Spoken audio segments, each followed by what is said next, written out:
Hello everyone. Today we are going to start short description and example of different phylum of animal kingdom. So हमारा सबसे पहला phylum है Porifera. Porifera का मतलब होता है पोर बियरर्स. अब हम इसके जनरल कैरेक्टर्स की बात करते हैं. इस फाइलम में मल्टी सेलुलर ऑर्गेनिजम्स होते हैं, सेल्यूलर लेवल ऑफ ऑर्गेनाइजेशन होता है, सेल एग्रीगेट बॉडी प्लान होता है और मोस्टली एसिमेट्रिकल होते हैं. एसिलोमेट होते हैं क्योंकि इनके पास कोई भी जर्म लेयर नहीं होती है. मेटामेरिज्म एब्सेंट होता है, नोटोकॉर्ड भी एब्सेंट होती है और ये मोस्टली मैरीन होते हैं. कुछ जो होते हैं वो फ्रेश वाटर भी होते हैं. ये लोग सेसाइल होते हैं, मतलब सीडेंट्री होते हैं, अपनी जगह पर स्टिक हुए होते हैं, तो ये मूव नहीं कर सकते हैं. और जो इनका डाइजेशन होता है वो इंट्रासेलुलर होता है, जो कॉलर सेल्स के अंदर होता है. तो अब हम जान लेते हैं कि कॉलर सेल्स आखिर होती क्या है. कॉलर सेल्स क्या होता है? Flagellated choanocytes. They line a cavity called spongocoel. Porifera phylum में एक जो होता है वो कैरेक्टरिस्टिक फीचर होता है जिसे कहते हैं वाटर कैनाल सिस्टम. अब हम वाटर कैनाल सिस्टम के बारे में बात करते हैं. तो ये जो सिस्टम होता है इसमें तीन चीजें होती है. एक होती है ऑस्टिया, एक होता है स्पॉन्जोशील जो कैविटी होती है, और एक होता है osculum. It helps in gathering food, respiratory exchange and removal of waste. Porifera में कुछ सपोर्टिंग स्ट्रक्चर्स भी होते हैं जैसे कि स्पिक्यूल्स जो कैल्शियम कार्बोनेट या सिलिका के बने होते हैं, और स्पॉन्जिन प्रोटीन फाइबर्स. इसमें जो ऑर्गेनिजम्स होते हैं वो हर्माफ्रोडाइट होते हैं, मतलब बाइसेक्सुअल होते हैं, मोनोइशियस होते हैं, that means sexes are not separate, और also asexual reproduction भी होता है फ्रैगमेंटेशन के थ्रू. फर्टिलाइजेशन की बात करें तो इंटरनल होता है inside collar cells, and development की बात करें तो इनडायरेक्ट होता है क्योंकि लार्वल स्टेजेस प्रेजेंट होती हैं, और इनका जो लार्वा होता है वो मॉर्फोलॉजिकली डिस्टिंक्ट होता है एडल्ट से. एग्जाम्पल्स की बात करें तो सबसे पहला एग्जाम्पल है साइकॉन जिसे साइफा कहते हैं, और एक बहुत ही इंपॉर्टेंट एग्जाम्पल है स्पॉन्जिला, फ्रेश वाटर स्पॉन्ज. फिर आता है यूस्पॉन्जिया जिसे हम बाथ स्पॉन्ज कहते हैं, और एक आउट ऑफ एनसीईआरटी का होता है वीनस फ्लावर बास्केट जिसे यूप्लेक्टेला कहते हैं. अब हम सेकेंड फाइलम की बात करेंगे जिसका नाम है सीलेंट्रेटा और निडेरिया. सो सीलेंट्रेटा जो वर्ड है उसमें sealant it's come from coelom that means cavity, and enterata come from enteron that means gut. अब हम इसके जनरल कैरेक्टर्स की बात करते हैं. तो सबसे पहला कैरेक्टर है टिश्यू लेवल ऑफ ऑर्गेनाइजेशन. तो इसमें जो होता है वो टिश्यू लेवल की ऑर्गेनाइजेशन होती है. इसमें ब्लाइंड सैक बॉडी प्लान होता है, इनकम्प्लीट एलिमेंट्री कैनाल होती है, सिंगल ओपनिंग होती है जो माउथ और एनस दोनों की तरह यूज होती है, रेडियल सिमेट्री होती है, एसिलोमेट होते हैं, डिप्लोब्लास्टिक होते हैं, इसमें भी मेटामेरिज्म नहीं होती, कोई भी नोटोकॉर्ड नहीं होती है. ये एक्वाटिक होते हैं, ज्यादातर मरीन होते हैं, ये सेसाइल भी होते हैं और फ्री स्विमिंग भी होते हैं. निडेरिया जो होता है वो दो फॉर्म्स एग्जिबिट करता है जिन्हें हम कहते हैं, एक को कहते हैं हम पॉलिप और दूसरे को कहते हैं मेडुसा.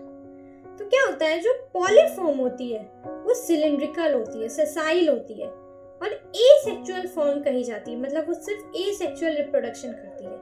सेसाइल का मतलब होता है जो अपनी प्लेस से मूव नहीं करता है. मेडुसा की बात करें तो मेडुसा जो होती है वो अम्ब्रेला शेप की होती है, फ्री स्विमिंग होती है और सेक्सुअल फॉर्म होती है. पॉलिप्स के एग्जाम्पल की बात करें तो इसमें दो एग्जाम्पल्स आते हैं. एक होता है हाइड्रा और दूसरा होता है एडेम्सिया. एडेम्सिया को हम सी एनिमोन भी कहते हैं. तो वो एडेम्सिया में भी ए आता है और सी एनिमोन में भी ए आता है, तो हम इससे याद कर सकते हैं एडेम्सिया एनिमोन. अब मेडुसा की बात करें तो उसमें आती है ऑरेलिया जिसे हम जेली फिश भी कहते हैं.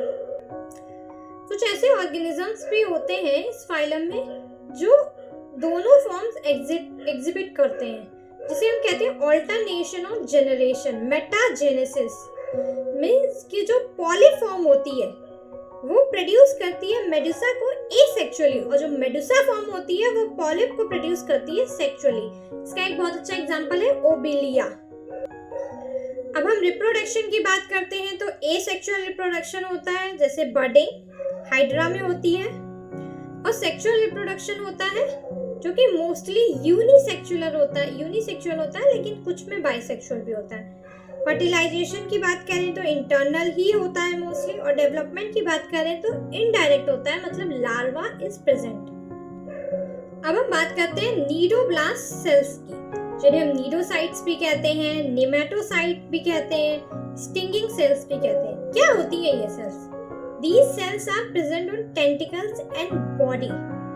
इनका काम क्या होता है? तो ये जो होती है वो हेल्प करती है जो नीडोब्लास्ट होता है, जो हमारा सीलेंट्रेटा होते हैं, ऑर्गेनिज्म जो सीलेंट्रेटा होते हैं, उन्हें उनका प्रे कैप्चर करने में हेल्प करती हैं, डिफेंस में हेल्प करती हैं, एनकरेज में हेल्प करती हैं। और जो स्टिंगिंग सेल्स होती हैं उनके पास स्टिंगिंग कैप्सूल्स होते हैं, जिन्हें हम नेमेटोसिस्ट कहते हैं।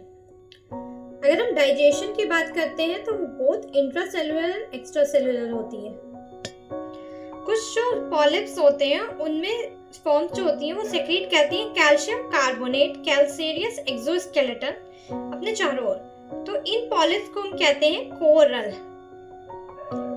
अब हम एग्जाम्पल की बात करते हैं तो सबसे पहला एग्जाम्पल है हाइड्रा, फिर है ओरेलिया जिसे हम जेलीफिश कहते हैं, आगे एग्जाम्पल है मीनड्रीना, ब्रेन कोरल और एडेम्सिया सी एनिमोन। तो इसको याद करने की बहुत अच्छी ट्रिक है, जैसे मीन आदमी, सो मीन से मीनड्रीना हो जाएगा और आदमी एडेम्सिया, एंड एडेम्सिया में ये आता है एंड एनिमोन में भी ये आता है, जो मैंने पहले बताया था। So Adamsia sea anemone.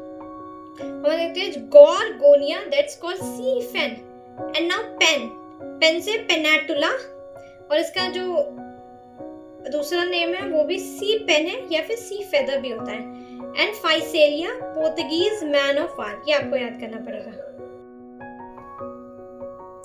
तो अब हम बात करते हैं थर्ड फाइलम की, जिसका नाम है फाइलम टीनोफोरा। सो फाइलम टीनोफोरा क्या होता है?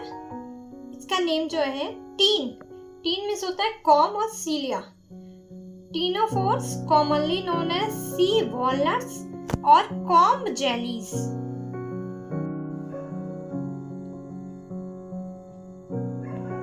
अब हम इनके जनरल कैरेक्टर्स की बात करते हैं। सो इनके जनरल कैरेक्टर्स में क्या है? टिश्यू लेवल ऑफ ऑर्गेनाइजेशन है, ब्लाइंड सेक बॉडी प्लान है, इनकम्प्लीट एलिमेंट्री कैनाल है, ये भी डिप्लोब्लास्टिक होते हैं, ये सीलोमेट होते हैं, कोई भी मेटामेरिज्म नहीं होती है, नोटोकॉर्ड भी एब्सेंट होती है। इनमें डाइजेशन एक्स्ट्रा सेलुलर इंट्रासेलुलर दोनों होता है, बट ये एक्सक्लूसिवली मरीन होते हैं। इसमें respiratory system, circulatory system, excretory system, locomotory system, nervous system कुछ भी नहीं होता है, सब एब्सेंट होते हैं। अब हम इसके एक कैरेक्टरिस्टिक फीचर की बात करते हैं जिसे कहते हैं बायोल्यूमिनेसेंस। एनसीईआरटी में लिखा है bioluminescence, the property of a living organism to emit light is well marked in ctenophores. They possesses 8 external rows of ciliated comb plates जो कि लोकोमोशन में हेल्प करती हैं। ये बाइसेक्सुअल होते हैं, इनमें सेक्सेस सेपरेट नहीं होते हैं, रिप्रोडक्शन सिर्फ सेक्सुअल होता है इनमें, फर्टिलाइजेशन एक्सटर्नल होती है और डेवलपमेंट इनडायरेक्ट होता है क्योंकि लार्वा प्रेजेंट होती है। टीनोफोरा में दो एग्जांपल जो एनसीईआरटी में दिए हैं उन्हीं की बात करेंगे, एक है प्लूरोब्रैकिया एंड दूसरा है टीनोप्लाना। तो इसी के साथ हमारे ये तीनों फाइलम खत्म होते हैं, that is Porifera, Coelenterata and Ctenophora. Thank you so much and keep studying.